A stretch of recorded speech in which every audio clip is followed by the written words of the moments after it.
தஸ்மிமா பானு, நாட்டின் அடுத்த பிரதமர் யார் என்பதை முடிவு செய்வதற்கான தேர்தல் கால அட்டவணை 140 கோடி மக்களாலும் எதிர்பார்க்கப்படுகிறது. இந்த சூழ்நிலையில் அனைத்து மாநிலங்கள் மற்றும் யூனியன் பிரதேசங்களில் தேர்தலுக்கான முன்னேற்பாடுகள் தொடர்பாக தலைமை தேர்தல் அதிகாரிகளுடன் ஆலோசனை கூட்டத்தை தலைமை தேர்தல் ஆணையர் ராஜீவ்குமார் நடத்தி முடித்துள்ளார்.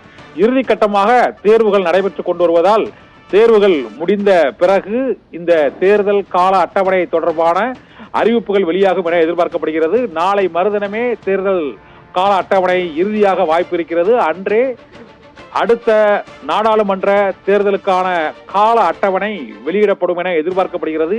8ஆம் தேதி தேர்தல் கால அட்டவணை வெளியாகும் அல்லது 14, 15 ஆகிய தேதிகளில் வெளியிடுவதற்கான வாய்ப்புகள் அதிகம் இருப்பதாக தேர்தல் ஆணைய வட்டாரங்கள் தெரிவித்திருக்கின்றன. 27 மாநிலங்கள் 9 யூனியன் பிரதேசங்களிலும் இந்த தேர்தலை நடத்துவதற்கான ஆலோசனை கூட்டங்கள் நிறைவு பெற்றிருப்பதால் எந்த நேரத்திலும் எம்பி தேர்தலுக்கான கால அட்டவணை வெளியிடப்படக்கூடும் என எதிர்பார்க்கப்படுகிறது. இதற்கான இறுதிக்கட்ட ஆலோசனை கூட்டங்களை தலைமை தேர்தல் ஆணையர் அனைத்து மாநிலங்கள் யூனியன் பிரதேசங்களை சேர்ந்த தேர்தல் அதிகாரிகளுடன் நடத்தி முடித்துவிட்டார். இதனால் தேர்தல் கால அட்டவணை இறுதி செய்யப்பட்ட பின்னர் உடனடியாக அந்த அறிவிப்பு 8ஆம் தேதியோ அல்லது 14, 15 ஆகிய தேதிகளிலோ வெளியாகும் என எதிர்பார்க்கப்படுகிறது.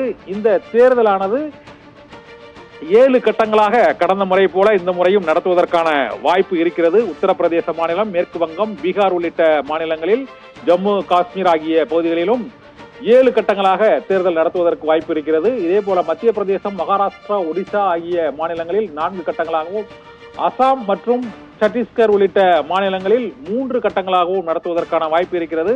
பதற்றமான மாநிலங்களில் பல்வேறு கட்டங்களாக தேர்தலை நடத்துவதற்கான ஆலோசனைகள் நிறைவு பெற்றிருப்பதால் எந்த நேரத்திலும் 8ஆம் தேதிக்கு பிறகு அல்லது 8ஆம் தேதியே இந்த தேர்தல் கால அட்டவணை வெளியாகும் என எதிர்பார்க்கப்படுகிறது. தஸ்மிமா பானு.